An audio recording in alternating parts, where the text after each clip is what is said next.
ঠিক আছে। আসসালামু আলাইকুম, সকলকে প্রীতি ও শুভেচ্ছা জানিয়ে শুরু করছি কমার্স ক্যারিয়ার এবং আর্টস ক্যারিয়ারের ধারাবাহিক রেকর্ড ক্লাসে। আজকে আমরা সমাস এই টপিকটা নিয়ে আলোচনা করব, অর্থাৎ সমাস থেকে চট্টগ্রাম বোর্ডে আসা বিভিন্ন প্রশ্নের ব্যাখ্যা সম্পর্কে আমরা জানবো। খুব সহজভাবে আমি উপস্থাপন করার চেষ্টা করব। তো তোমরা চট্টগ্রাম বোর্ড আমরা আজকে 2022 নিয়ে আলোচনা করব। সো তোমরা অবশ্যই এটা ওকে, তো তোমরা অবশ্যই নোট করে রাখবা, এবং ঠিক আমি যেভাবে প্র্যাকটিস করাবো তোমরা সেভাবে প্র্যাকটিস করার চেষ্টা করবা।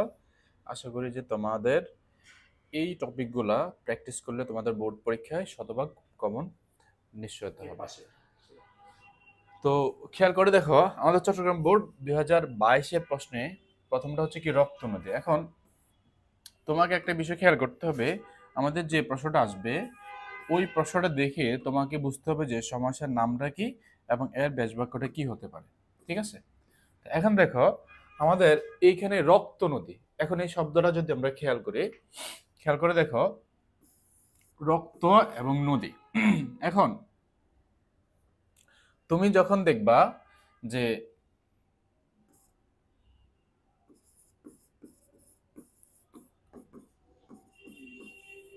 অদৃশ্য প্লাস দৃশ্যমান, ওকে, দেখো খেয়াল করো, যখন দেখবো যে অদৃশ্য প্লাস দৃশ্যমান, এখন অদৃশ্য প্লাস দৃশ্যমান এরকম ভাবে আমি কয়েকটা শব্দ তোমাদেরকে দেখাই।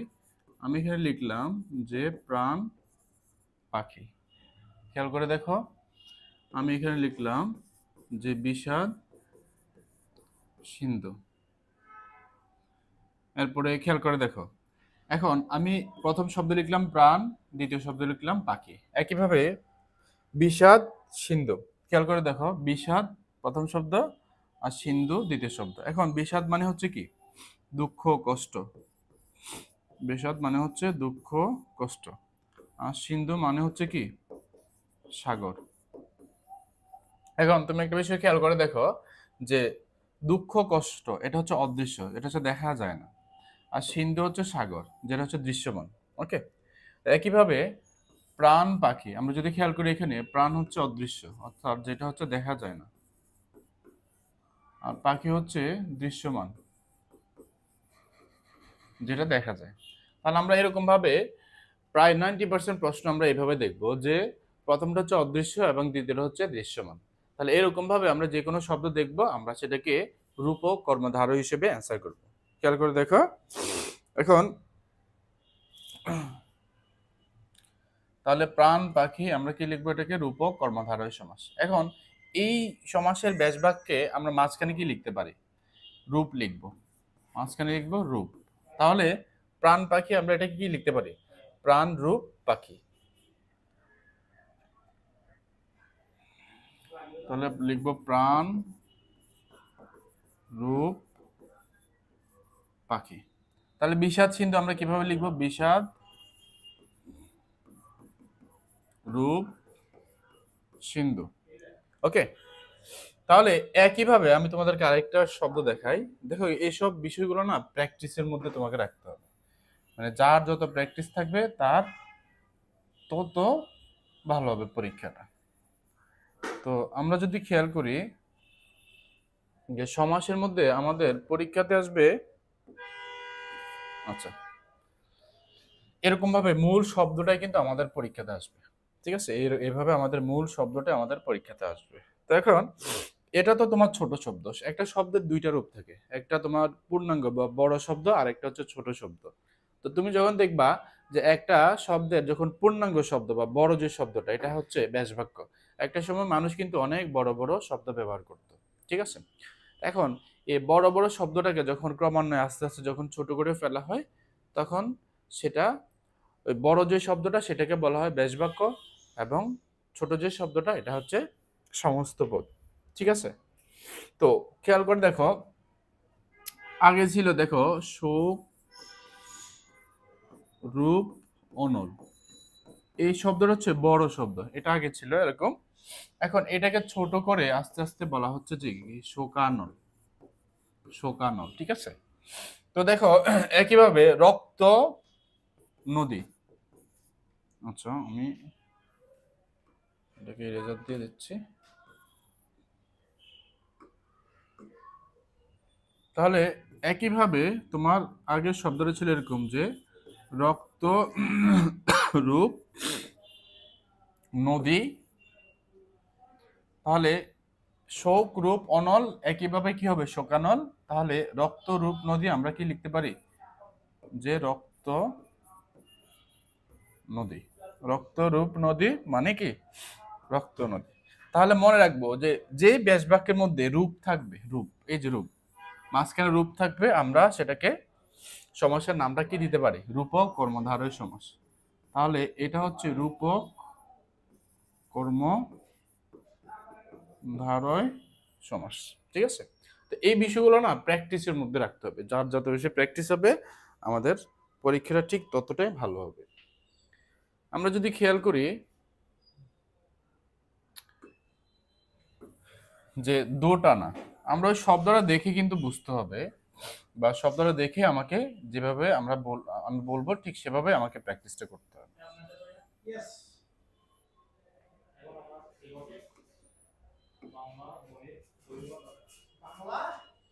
তো এখন আসো দোটানা, আমরা যদি এই শব্দটা খেয়াল করি যে এইখানে দো মানে হচ্ছে কি দুই, খেয়াল করো এই শব্দটার মধ্যে দো মানে হচ্ছে দুই।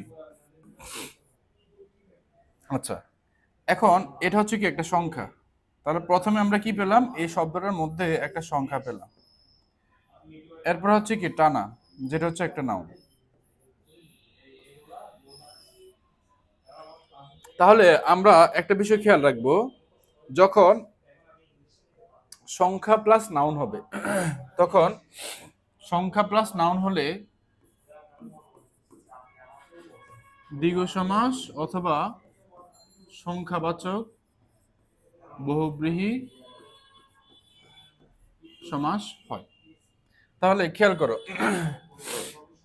সংখ্যাবাচক বহুব্রীহি সমাস এবং দ্বিগু সমাস, তুমি এটা মনে রাখবা। সংখ্যা প্লাস নাউনের শেষে যদি তুমি যদি দেখো, মানে শেষে প্রথমে দেখো শেষে একটা যখন আ থাকবে, এটা মনে রাখবা শেষে আ থাকবে, তখন আমরা কি করব সেটাকে সংখ্যাবাচক বহুব্রীহি দিব। যেমন দেখো দো টানা, এই যে শেষে কিন্তু আ, আমরা এরকম ভাবে মানে এই টেপসের শেষে আ থাকলে সাধারণত সংখ্যাবাচক বহুব্রীহি সমাসই হয়। যেমন আমি তোমাকে কয়েকটা দেখাই, আমি এখানে লিখলাম চৌচালা, দেখো শেষে আ, ঠিক আছে। আমি এখানে লিখলাম পাঁচ চালা, ঠিক আছে শেষে আ। আমি এখানে লিখলাম দোতলা, এখানেও কিন্তু শেষে আ, ঠিক আছে। আমি এখানে লিখলাম দোনলা, এখানেও কিন্তু শেষে আ। এখন এই প্রত্যেকটা শব্দে তুমি খেয়াল করো প্রথমে একটা সংখ্যা, ঠিক তারপরে কিন্তু একটা নাউন। তাহলে সংখ্যা প্লাস নাউন থাকবে, আমরা সেটাকে দ্বিগু দিতে পারি, আবার সংখ্যাবাচক বহুব্রীহি সমাসও দিতে পারি, তবে ওই শব্দটা দেখে কিন্তু বুঝতে হবে। তাহলে এটা এটা মূল শব্দটা মানেটা হচ্ছে খেয়াল করো, যখন প্রথমে একটা সংখ্যা থাকবে তারপর একটা নাউন থাকবে, তখন মনে রাখবা যে ওই শব্দটা দিয়ে মূলত নতুন একটা শব্দ বা পদকে যখন বোঝানো হবে তখন আমরা সেটাকে সংখ্যাবাচক বহুব্রীহি সমাস দেব। তাহলে দো টানা বলতে দুইকেও বোঝাবে না, টানাকেও বোঝানো হবে না, অর্থাৎ প্রথম শব্দকেও বোঝাবে না, দ্বিতীয়টাকে বোঝাবে না, কিন্তু বোঝাবে কাকে অন্য একটা পদকে বা অন্য একটা শব্দকে, তখন আমরা সেটাকে সংখ্যাবাচক বহুব্রীহি সমাস দিতে পারি। তাহলে দো টানা বলতে একটা ব্যক্তিকে বোঝানো হচ্ছে যার মন দুই দিকে, ঠিক আছে, বা যে দুই দিকে তোমার মনোযোগ দেয়। তাহলে দেখো তাহলে আমরা এখানে ব্যাসবা করে লিখতে পারি দুই দিকে টান চার, দোটানা, ঠিক আছে। আর এখানে মনে রাখবা সংখ্যাবাচক বহুব্রীহি সমাসের ব্যাসবাক্যে ঠিক সব সময় যার এটা বসবে, ঠিক আছে। সংখ্যাবাচক বহুব্রীহি সমাসের ব্যাসবাক্যে কি বসবে যার বসবে, এটা সব সময় সংখ্যাবাচক বহুব্রীহিতে যার বসে। আচ্ছা আসো এবার আসি উচ্ছৃঙ্খল, আমরা যদি এই শব্দটা খেয়াল করি, উচ্ছৃঙ্খল এই শব্দের ঠিক শুরুতে দেখো, শুরুতে কিন্তু আমরা শুরুতে কি পেলাম উচ্ছৃঙ্খল শব্দের শুরুতে এই হচ্ছে মূলত একটা উপসর্গ, ঠিক আছে। এই হচ্ছে কি মূলত হচ্ছে একটা উপসর্গ। তাহলে তোমরা এটা মনে রাখবা যে শুরুতে একটা উপসর্গ থাকবে, এটা হচ্ছে কি অব্যয়ীভাব সমাসে। তাহলে অব্যয়ীভাব, তাহলে মূলত হচ্ছে অব্যয়ীভাব সমাসে অব্যয়ীভাব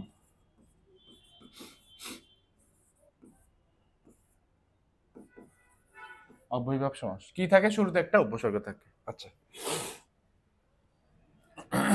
এখন আসো উচ্ছৃঙ্খল মানেটা কি? মানেটা হচ্ছে শৃঙ্খলাকে শৃঙ্খলাকে অতিক্রান্ত। এই উচ্ছৃঙ্খল মানে হচ্ছে কি শৃঙ্খলাকে অতিক্রান্ত। তাহলে শৃঙ্খলাকে অতিক্রম করলে তো মূলত উচ্ছৃঙ্খল হয়। তাহলে এটা আগে ছিল শৃঙ্খলাকে অতিক্রান্ত, এখন এটাকে ছোট করে বলা হচ্ছে উচ্ছৃঙ্খল। তাহলে উচ্ছৃঙ্খল বলতে গিয়ে শুরুতে একটা উপসর্গ আসলো, এই কারণে আমরা সমাসের নামটা দিব অব্যয়ীভাব সমাস। ঠিক আছে, জাস্ট আমরা এইখানে সমাসের নাম লিখবো আর এখানে লিখবো ব্যাস বাক্য। আমরা যদি বই পুস্তক আমরা যদি খেয়াল করি, দেখো এই বই পুস্তকের মূলত বড় শব্দটা ছিল এরকম যে যা বই তা, যা বই তাই পুস্তক। বই পুস্তক কি লেখা ছিল? যা বই তাই পুস্তক, বই পুস্তক। তাহলে এই ব্যাস বাক্যে যখন যা এবং তা থাকবে, কি থাকবে? ব্যাস বাক্যে যখন যা এবং তা থাকবে, তখন আমরা সমাসের নামটা দেব কর্মধারয় সমাস। তাহলে আমরা এখানে সমাসের নামটা লিখতে পারি কর্মধারয়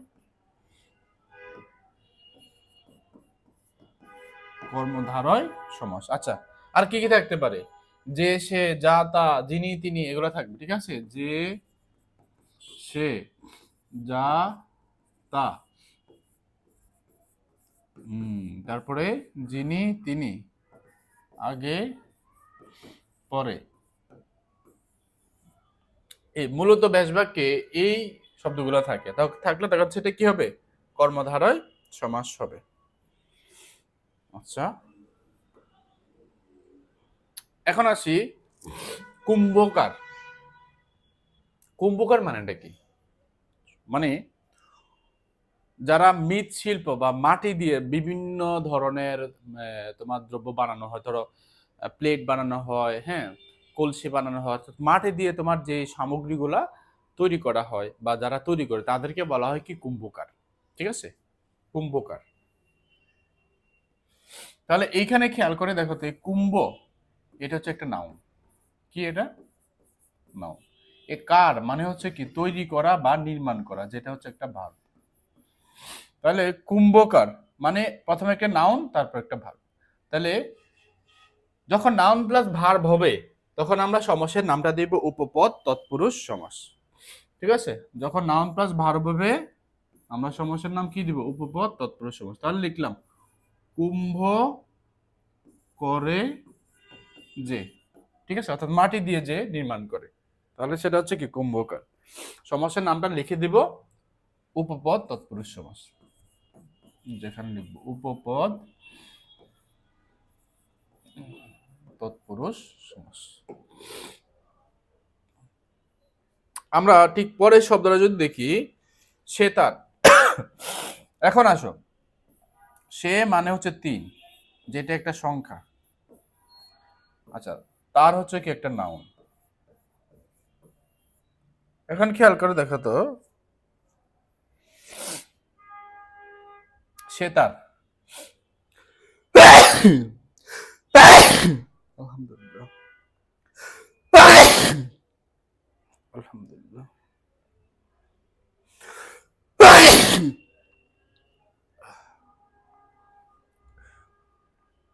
সরি।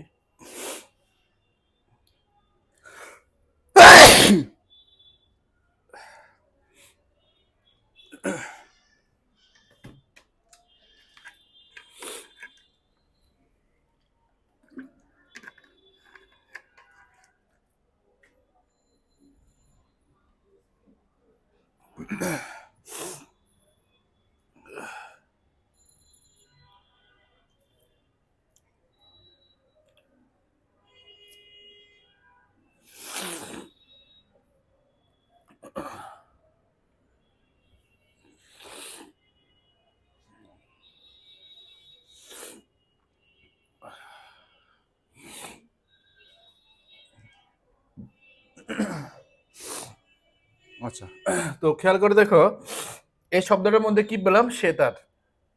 তাহলে সে মানে হচ্ছে তিন, তার হচ্ছে একটা নাউন, তাহলে সংখ্যা প্লাস নাউন। এখন দেখো এখন যখন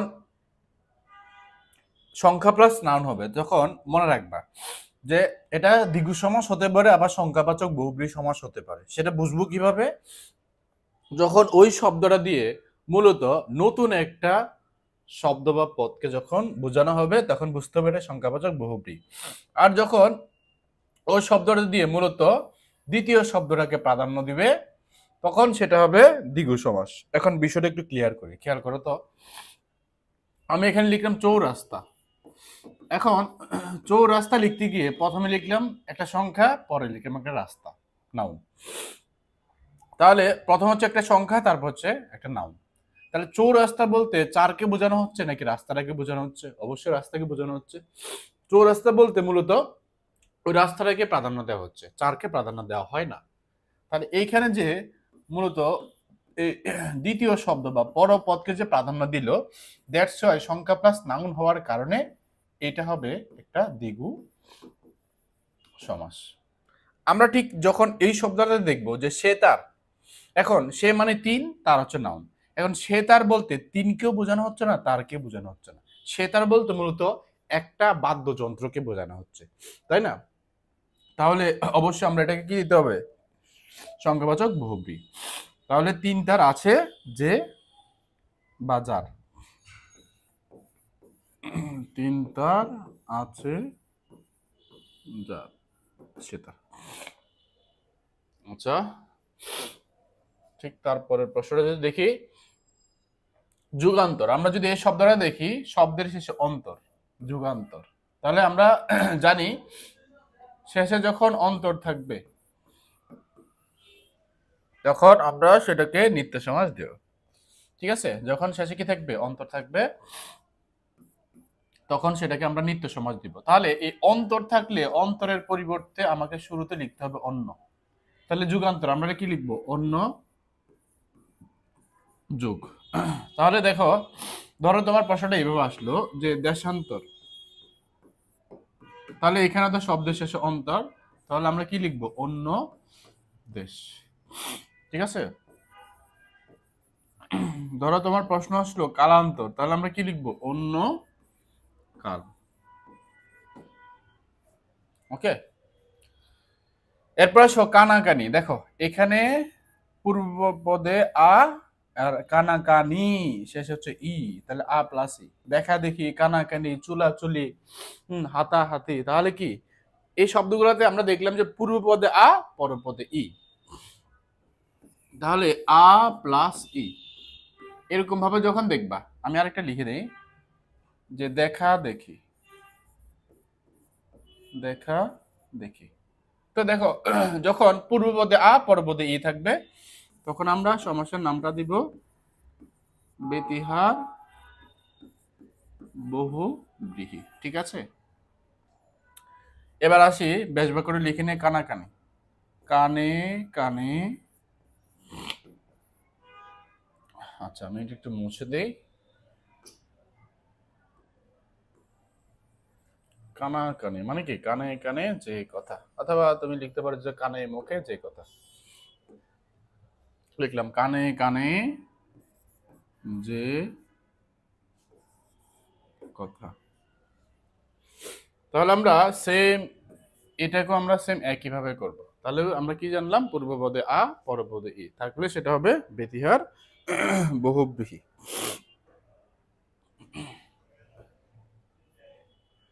এখন আসি আমরা চট্টগ্রাম বোর্ড 2019-এর এই প্রশ্নটাতে। তাহলে আমরা এখানে কি দেখতে পেলাম, প্রথম শব্দটা হচ্ছে কি আমরণ।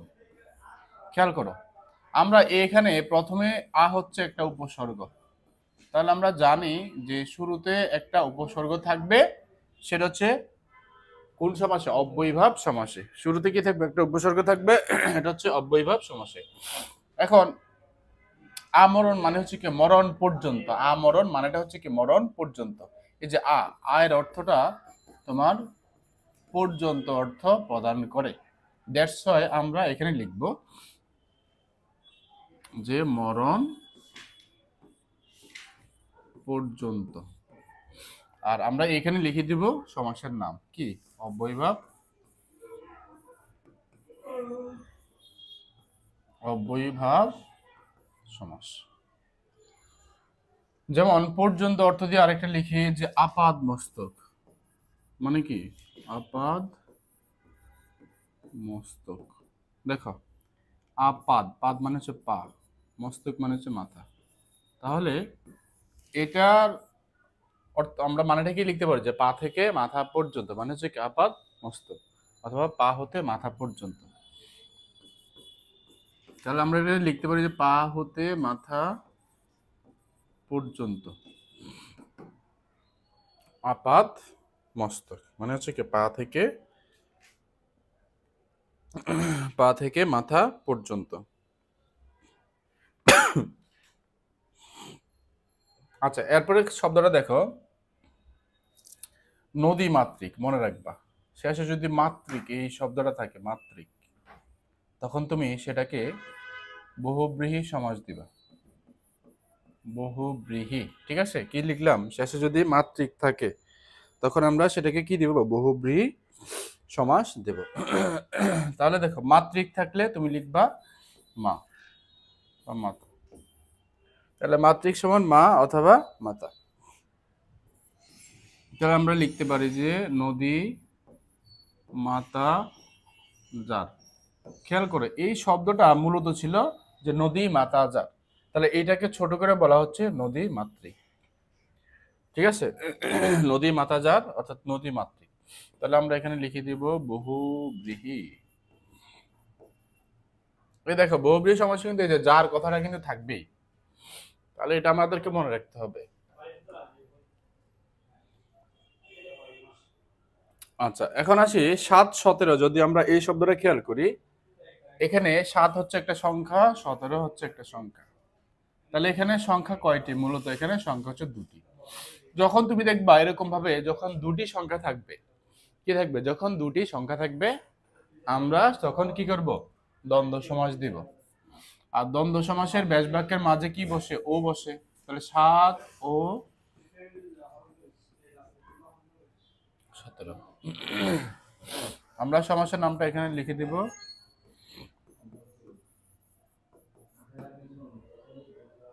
দ্বন্দ্ব সমাস। ঠিক আছে, 7 17। এরপর দেখো এটা মূলত ছিল ভব নদী। ঠিক আছে, আমি এটা কেটে দেই, এটা মূলত ছিল ভব নদী। আচ্ছা, এখন তুমি একটা বিষয় খেয়াল করে দেখো তো যে ভব নদী, তাহলে ভব মানে হচ্ছে কি আত্মা।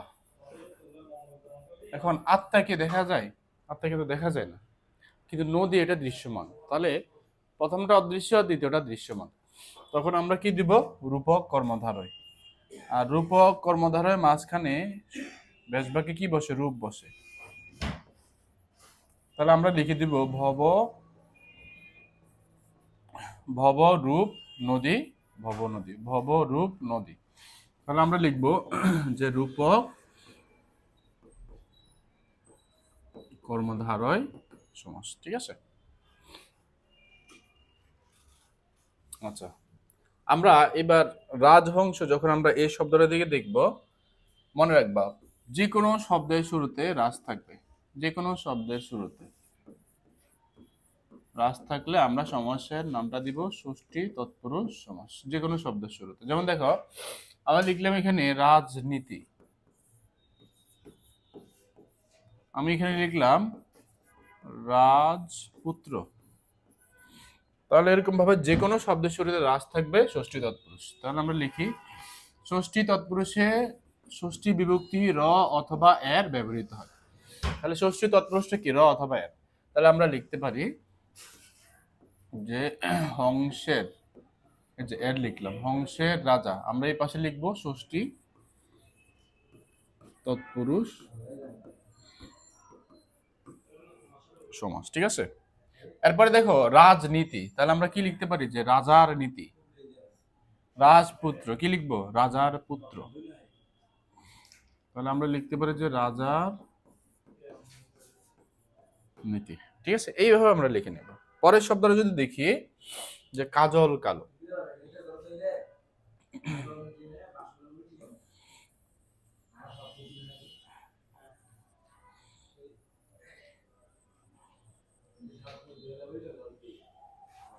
খেয়াল করো,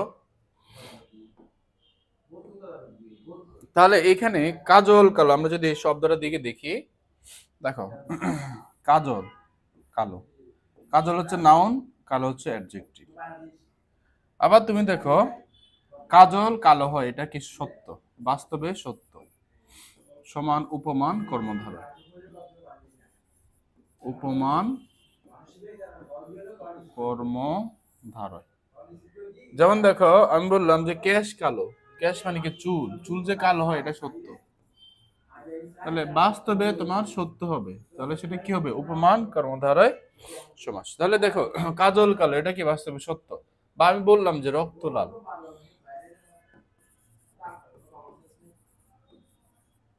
তাহলে রক্ত যে লাল হয় এটা বাস্তবে সত্য। আবার রক্ত হচ্ছে নাউন, লাল হচ্ছে অ্যাডজেক্টিভ। ক্যাশ মানে চুল মানে নাউন, আর কালো হচ্ছে অ্যাডজেক্টিভ। আমরা জানি যে কোনো রঙের নাম বললে সেটা অ্যাডজেক্টিভ হয়। তাহলে মনে রাখবা যখন এই যে কাজল কালো এটা কি বাস্তবে সত্য, কাজল যে কালো হয়, আবার নাউন প্লাস অ্যাডজেক্টিভ সমান কি হবে, সমাসের নাম উপমান কর্মধারয় সমাস।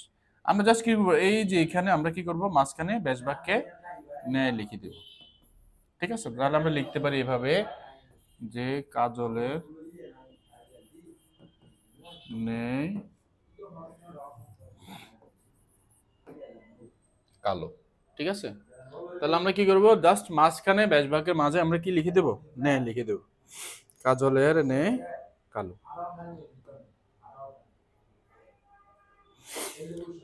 ওকে, তারপরে আসি পকেট মার। এই শব্দটা যদি দেখি, প্রথম হচ্ছে একটা নাউন, মার হচ্ছে একটা ভার্ব।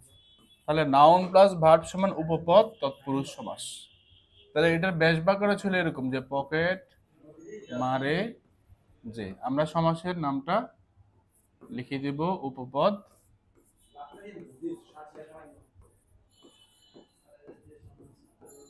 উপপদ তৎপুরুষ সমাস। ঠিক আছে,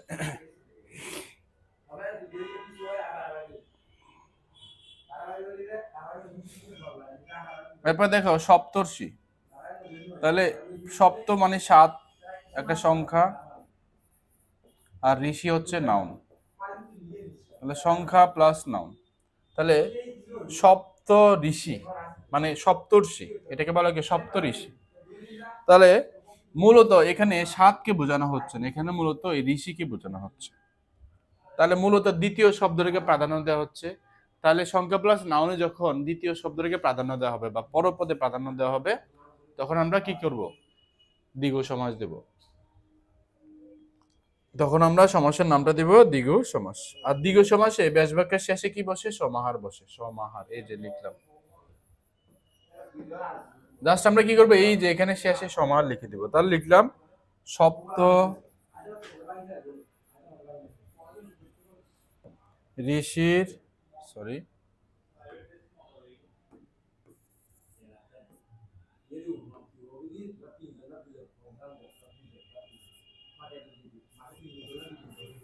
সপ্ত ঋষির সমাহার। জাস্ট আমরা এখানে কি লিখে দেব, সমাসের নামটা দ্বিগু সমাস। ঠিক আছে, আচ্ছা দেখো প্রভাকর। তাহলে আমরা এখানে দেখলাম যে প্রভা হচ্ছে কি একটা নাউন, কর এটা হচ্ছে একটা ভার্ব। তাহলে আমরা তো জানি যে নাউন, আচ্ছা এটা হচ্ছে সকাল বোর্ড 2018-তে 18 প্রশ্নটা। তাহলে নাউন প্লাস ভার্ব বলে সমাসের নামটা হবে উপপদ তৎপুরুষ সমাস। তাহলে আমরা লিখতে পারি যে প্রভা করে যে, প্রভাকর আমরা এখানে লিখে দেব উপপদ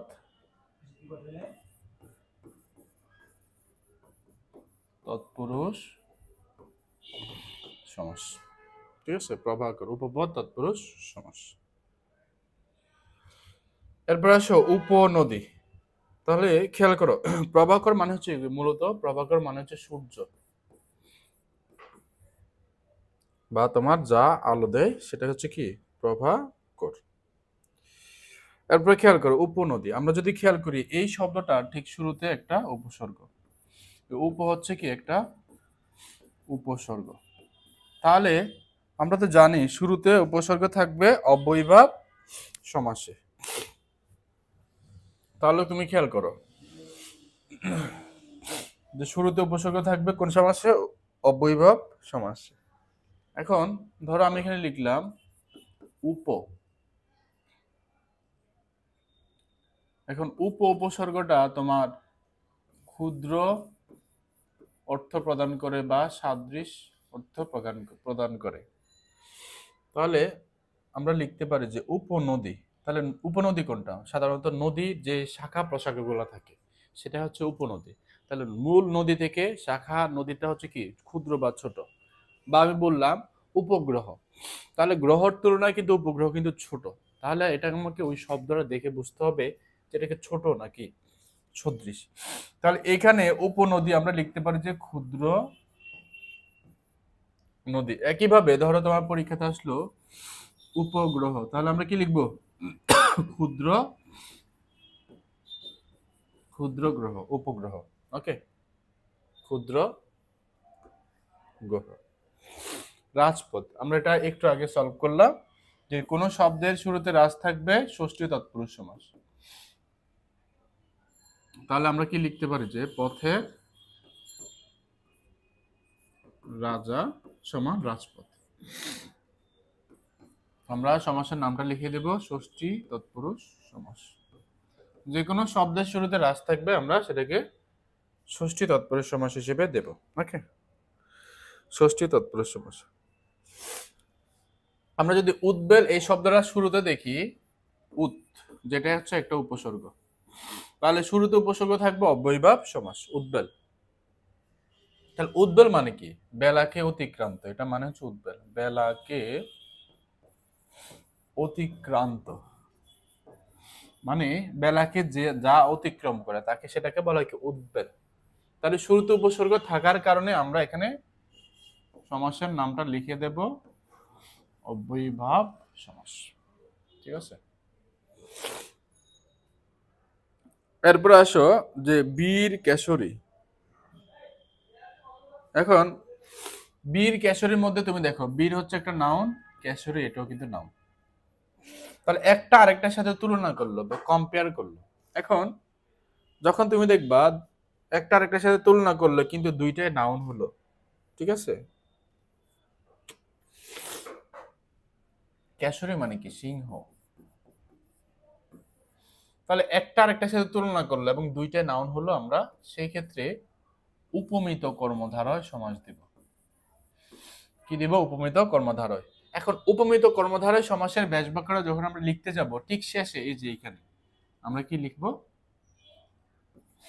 ন্যায় লিখবো। তাহলে ন্যায়টা বসবে কোথায়? শেষে। তাহলে বীর কেশরীর ন্যায় আমরা লিখে দিব এভাবে, বীর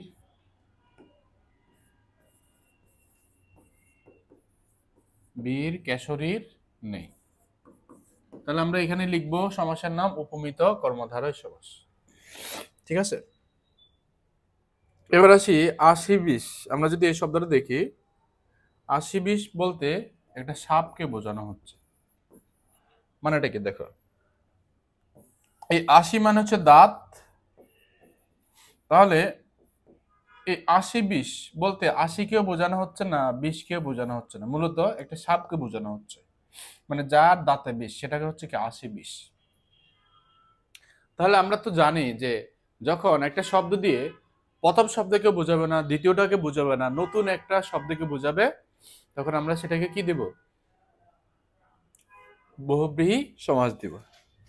তাহলে আমরা এখানে লিখতে পারি যে ৮০-তে ২০ যার। ৮০-তে ২০ যার, ৮০-২০। ৮০-তে ২০ যার, ৮০-২০। এরপরে খেয়াল করো বই পড়া। আমরা যদি এই শব্দটার দিকে খেয়াল করি, ওই বই পড়া এই শব্দটা, বড় শব্দটা ছিল এরকম যে আগে বলতো বইকে পড়া, এখন এটাকে ছোট করে বলা হচ্ছে কি বই পড়া। তো এখন এই যে বইকে পড়া, এই যে এখানে কে কে হচ্ছে একটা বিভক্তি, এই বিভক্তিটার নাম হচ্ছে দ্বিতীয় বিভক্তি। তাহলে তুমি যখন দেখবা একটা বেশ বাক্যের মধ্যে যখন দ্বিতীয় বিভক্তি থাকবে তখন আমরা সমাসের নামটা দিব দ্বিতীয় তৎপুরুষ সমাস। ঠিক আছে, যখন দ্বিতীয় বিভক্তি থাকবে তখন সমাসের নাম হবে কি দ্বিতীয় তৎপুরুষ। তাহলে আমরা এখানে লিখে দিব দ্বিতীয় তৎপুরুষ সমাস। এরপর দেখো ওহি নকুল, আমরা যদি এই শব্দে খেয়াল করি, এই ওহি মানে কি সাপ, আর নকুল মানে হচ্ছে কি বেজি। তাহলে ওহি নকুল মানে কি সাপ ও বেজির কথা বলা হচ্ছে। এখানে দুটি আলাদা প্রাণী, যখন দুটি আলাদা শব্দ থাকবে তখন সমাসের নাম হবে দ্বন্দ্ব সমাস। দ্বন্দ্ব সমাসের মাঝখানে কি লিখে দিব, ও লিখবো, ওহি ও নকুল, ওহি নকুল। তাহলে সমাসের নামটা আমরা কি দিব, দ্বন্দ্ব সমাস। ঠিক আছে, আচ্ছা এখন আসি চট্টগ্রাম বোর্ড 2016 এই প্রশ্নটাতে, যে আমরা যদি খেয়াল করি ফুলকুমারী, তাহলে আমরা এখানে কি পেলাম, ফুল হচ্ছে একটা নাউন, কুমারী এটাও কিন্তু নাউন। তাহলে একটা আরেকটার সাথে তুলনা করলো, তাহলে এই ক্ষেত্রে যখন দেখবো দুইটা নাউন, আমরা সমাসের নামটা দিব উপমিত কর্মধারয়।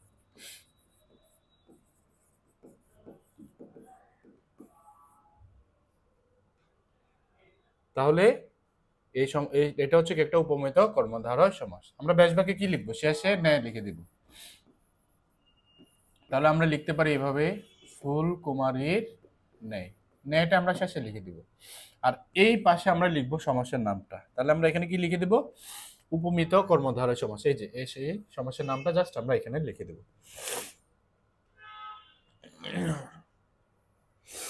আচ্ছা, স্বাক্ষর, এটা বড় শব্দটা ছিল এরকম যে স্বয়ের অক্ষর মানে নিজের অক্ষর, সব মানে হচ্ছে কি নিজ।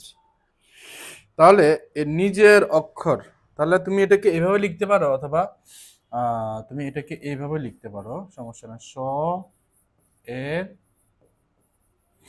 অক্ষর। তাহলে এই যে এখানে এই এর যে লিখলাম, এই এরটা হচ্ছে কি একটা ষষ্ঠী বিভক্তি। তাহলে র অথবা এর হচ্ছে ষষ্ঠী বিভক্তি। তাহলে তুমি যখন দেখবা ষষ্ঠী বিভক্তি দেওয়া আছে, তখন আমরা কি করব, সমাসের নামটা লিখবো ষষ্ঠী তৎপুরুষ সমাস। তাহলে সমাসের নামটা কি হবে এখানে, ষষ্ঠী তৎপুরুষ সমাস। ঠিক আছে, এরপর যদি দেখি পশুরি মানে হচ্ছে কি, এই প মানে হচ্ছে 5, যেটা হচ্ছে একটা সংখ্যা। সুরি মানে হচ্ছে শের। তুমি মনে রাখবা সংখ্যার পরে যদি সুরি থাকে, সংখ্যার পরে যদি সুরি থাকে তখন সেটা সবসময় দ্বিগু সমাস হবে। আর দ্বিগু সমাসের ব্যাস বাক্যে শেষে কি বসে, সমাহার বসে, 5 শেরের সমাহার পশুরি। তাহলে আমরা লিখতে পারি কি, 5 শেরের সমাহার সমান পশুরি। তাহলে আমরা সমাসের নামটা লিখে দেবো এই পাশে দ্বিগু সমাস।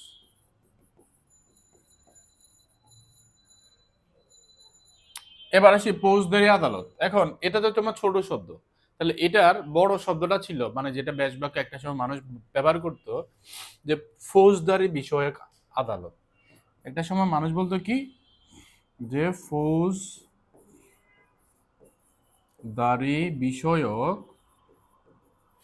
আদালত, আদালত। এখন এই শব্দটাকে ছোট করে বলা হচ্ছে কি, ফৌজদারি আদালত। তো যখন এই ফৌজদারি আদালত বলতে গিয়ে মাঝখানে যে শব্দটা এটা বাদ দিয়ে ফেললো, তাহলে মাঝখানের শব্দ যখন বাদ যাবে তখন সমাসের নামটা হবে মধ্যপদলোপী কর্মধারয়। তাহলে মধ্যপদ, এটা হচ্ছে পদ, লুপি মানে হচ্ছে বাদ, তার মানে কি মাঝখানে পদ বাদ, মধ্যপদলোপী কর্মধারয়। তাহলে আমরা এটাকে লিখতে পারি যে মধ্য পদলোপী কর্মধারয়। ঠিক আছে, তাহলে মাঝখানের পদ বাদ যাবে।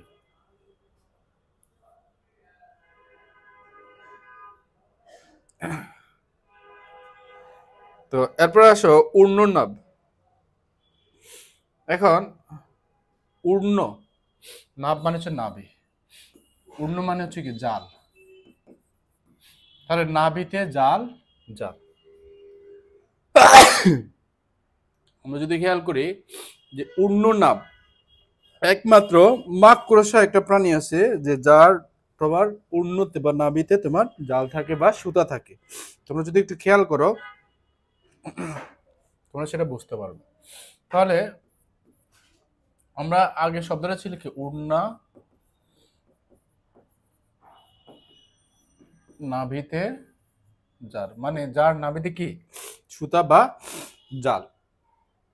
তাহলে উড়ন নাম মানে উড়না মানে কি সুতা বা জাল, নাভ মানে নাভি। এখন এখানে উড়নাকে বোঝানো হচ্ছে না, মানে সুতা বা জালকে বলা হচ্ছে না, নাভিকেও বোঝানো হচ্ছে না। এখানে মূলত একটা প্রাণীকে বোঝানো হচ্ছে, একটা মাকড়সাকে বোঝানো হচ্ছে যার নাভিতে তোমার উড়না রয়েছে। তাহলে নতুন একটা পদকে বোঝানো হচ্ছে, তার মানে সমাসের নামটা কি হবে বহুব্রীহি সমাস। তাহলে পূর্ব পদকে বোঝানো হবে না, পরপদকেও বোঝানো হবে না, তাহলে এই ক্ষেত্রে আমরা সেটা কি দিব বহুব্রীহি সমাস দেব। ইন্দ্রজিৎ এই শব্দটা যদি দেখি, ইন্দ্র হচ্ছে একটা নাউন, জিত মানে জয় করে, যে যেটা হচ্ছে একটা ভার। তাহলে আমরা যখন দেখবো নাউন প্লাস ভার, সমাসের নাম হবে উপপদ তৎপুরুষ সমাস। আপনার নাউন প্লাস ভার বললে সমাসের নামটা কি করব উপপদ তৎপুরুষ সমাস দিব। তাহলে আমরা লিখতে পারি যে ইন্দ্রকে জয় করেছে যে, সেটা হচ্ছে কি জিতন, ইন্দ্রজিৎ। তাহলে সমাসের নামটা লিখে দেব উপপদ তৎপুরুষ সমাস। ঠিক আছে, আমরা কি লিখবো উপপদ, উপপদ তৎপুরুষ। যেমন একটু আগে বললাম যে পকেট মার নাউন প্লাস ভার্ব। আচ্ছা, এরপর দেখো সৈন্য সামন্ত। তাহলে সৈন্য সামন্ত দুটি শব্দ, দুটি না।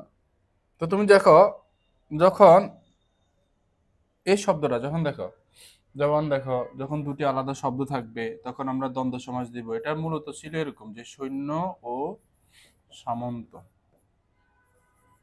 এটা মূল বড় শব্দটা এভাবে বলতো সৈন্য ও সামন্ত, এটাকে ছোট করে বলা হচ্ছে সৈন্য সামন্ত। মানে দেখো মানে যেটা তোমার আলাদা দুটি শব্দ থাকবে, যেমন বাবা মা দুটি আলাদা শব্দ, হ্যাঁ, চা বিস্কুট দুটি আলাদা শব্দ, তখন আমরা কি করবো দ্বন্দ্ব সমাস দিব।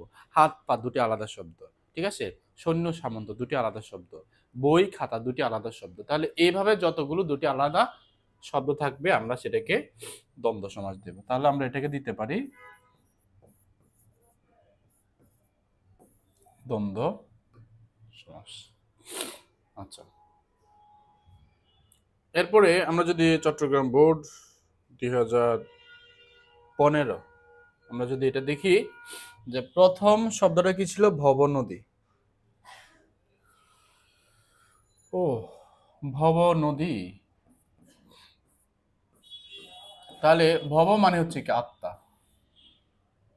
এখন তুমি খেয়াল করো তো আত্মা এটাকে দেখা যায়, স্পর্শ করা যায়, যায় না। তাহলে প্রথমটা অদৃশ্য, দ্বিতীয়টা দৃশ্যমান। স্পর্শ করা যায় না, স্পর্শ করা যায়। তাহলে সমাসের নাম হবে কি রূপক কর্মধারয়। মাঝখানে আমরা কি লিখবো রূপ লিখে দেব। তাহলে এটা হচ্ছে রূপক কর্মধারয়। তাহলে আমরা ব্যাস বাক্যে লিখবো এইভাবে ভবরূপ নদী।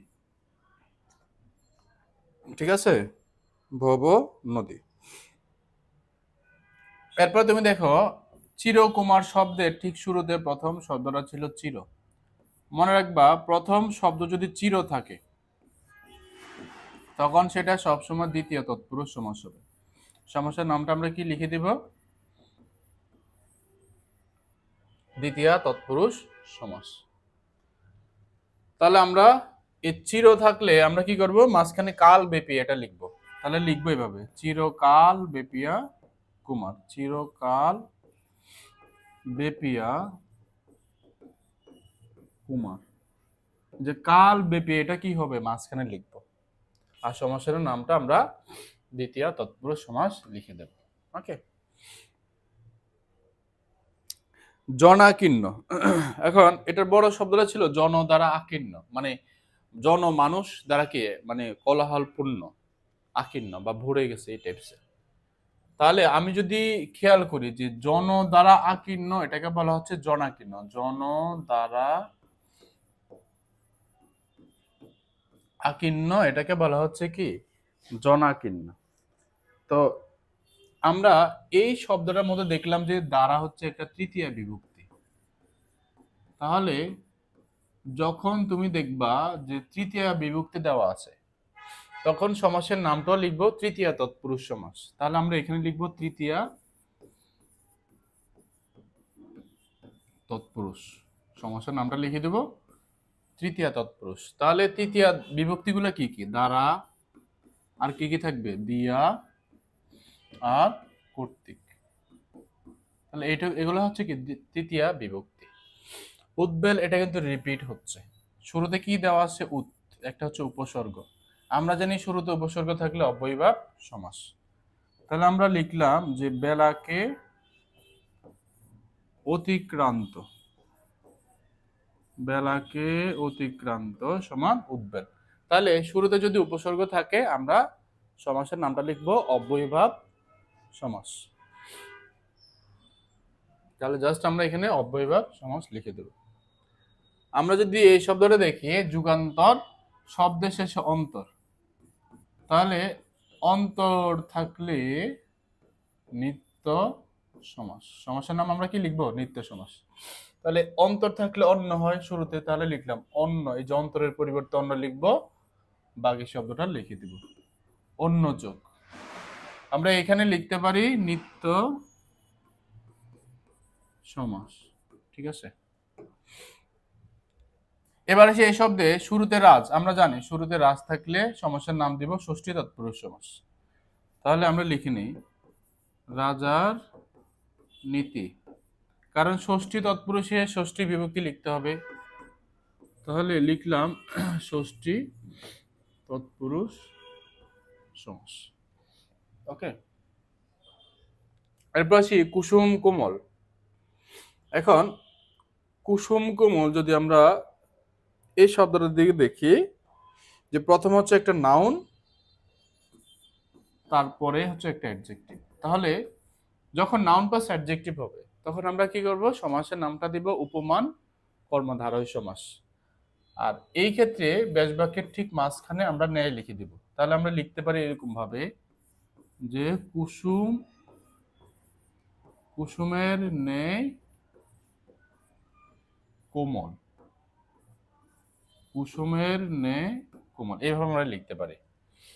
আমরা যদি এই সমাসবদ্ধ শব্দটার দিকে দেখি, এই উপকূল শব্দে উপ হচ্ছে কি একটা উপসর্গ, তাহলে শুরুতে উপসর্গ থাকলে অব্যয়ভাব সমাস। এখন উপকূল মানে কি, মানে কুলের নিকটে বা কাছাকাছি, এটাকে বলা হয় কি উপকূল। এখন নিকটে বা কাছাকাছি যখন অর্থ প্রদান করবে এই উপসর্গটা, তখন আমরা কি করব, ব্যাস বাক্যে লিখবো সমীপে। এই সমীপে মানে হচ্ছে কি নিকটে বা কাছাকাছি।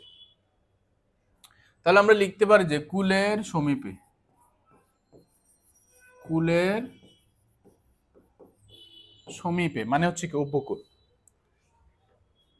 তারপরে দেখো আমরা যদি দেখি যে রাজধানী, আমরা তো আগে জানি যে শুরুতে যদি রাজ থাকে ষষ্ঠী তৎপুরুষ সমাস, তাহলে আমরা লিখে দেই যে রাজার ধানী, আমরা এই পাশে লিখবো ষষ্ঠী তৎপুরুষ সমাস। চট্টগ্রাম বোর্ড 2014। আচ্ছা, প্রথম শব্দটা আসলে কি অলস তন্দ্রা।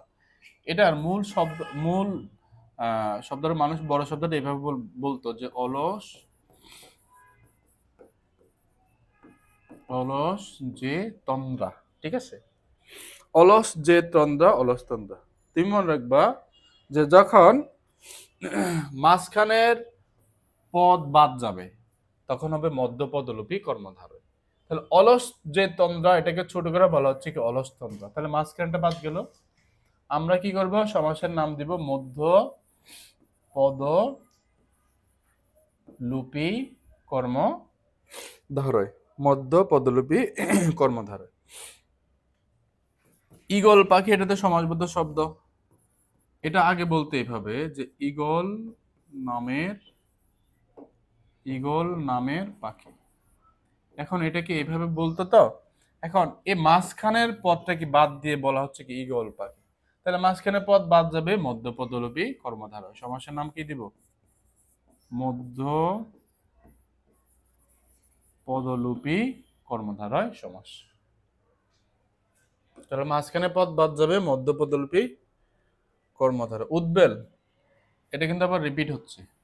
শুরুতে কি একটা উপসর্গ, তাহলে শুরুতে উপসর্গ থাকবে, অব্যয়ভাব সমাস।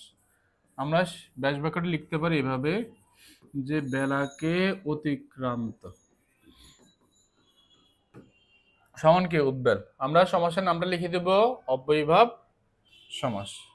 আমরা এই পাশে লিখতে পারি যে অব্যয়ভাব সমাস। ওকে, এরপরে আসো কলঙ্ক রেখা। এটা মূলত শব্দটা ছিল এরকম ভাবে বলতো যে কলঙ্কের রেখা। এখন এটাকে বলা হচ্ছে কলঙ্ক রেখা। তাহলে এটা বলতে গিয়ে দেখো এর একটা বিভক্তি ছিল কলঙ্কের, এর বিভক্তিটাকে বাদ দিয়ে বলা হচ্ছে কি কলঙ্ক রেখা। তাহলে এর এটা কি ষষ্ঠী বিভক্তি। তাহলে আমরা তো জানি যে যখন ষষ্ঠী বিভক্তি থাকবে তখন ষষ্ঠী তৎপুরুষ সমাস আমরা অ্যান্সার দেব। তাহলে আমরা এটাকে লিখতে পারি যে ষষ্ঠী তৎপুরুষ সমাস। ঠিক আছে, তাহলে আমরা এটাকে লিখতে পারি ষষ্ঠী তৎপুরুষ সমাস। গাছ পাকা, গাছ পাকা এটা আগে বলতে কি গাছে পাকা, এখন এটাকে ছোট করে বলা হচ্ছে কি গাছ পাকা। তাহলে আমি যখন বলবো যে গাছে পাকা, কি বললাম গাছে পাকা, তাহলে এই যে এখানে যে এ একটা বিভক্তি দিলাম, তাহলে এই এ বিভক্তিটা হচ্ছে কি একটা সপ্তমী বিভক্তি। তাহলে সপ্তমী বিভক্তি থাকলে আমরা লিখব সপ্তমী তৎপুরুষ সমাস। আমরা যদি দেখি যে চা বাগান, তাহলে এটা মূলত কি ছিল যে চায়ের বাগান, এটাকে ছোট করে বলা হচ্ছে চা বাগান। তাহলে এই যে চায়ের বাগান, এই যে এর, এই এরটাই হলো কি মূলত ষষ্ঠী বিভক্তি, যে এর। তাহলে আমরা জানি যে যদি ষষ্ঠী বিভক্তি থাকে আমরা সমাসের নামটা দিব কি ষষ্ঠী তৎপুরুষ সমাস। তাহলে আমরা এই পাশে লিখলাম ষষ্ঠী তৎপুরুষ সমাস। ঠিক আছে,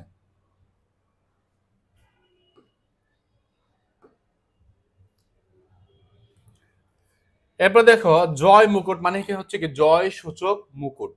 জয় মুকুট, আমরা যদি জয় সূচক মুকুট এই শব্দটা যদি দেখি যে জয় সূচক মুকুট মানে কি জয় মুকুট। তাহলে এই যে সূচক, এই মাঝখানে পদ কি বাদ, তাহলে মাঝখানে পদ বাদ গেলে মধ্য পদলুপি কর্মধারয়। তাহলে জয় মুকুটের অ্যান্সারটা লিখবো কি মধ্য পদলুপি কর্মধারয়।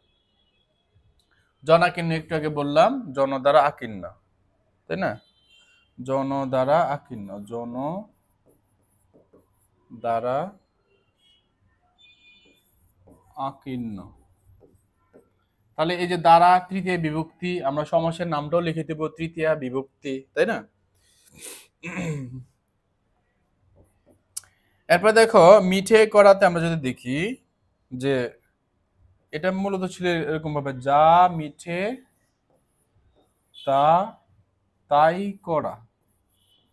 তাহলে আমরা তো জানি যে যা তা থাকলে কর্মধারয় সমাস দিই। তাহলে আমরা লিখলাম এখানে অ্যান্সারটা কি হবে কর্মধারয়।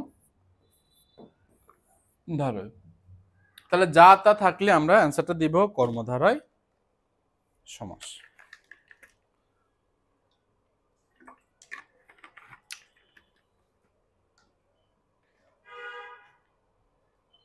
আমরা যদি এর পরের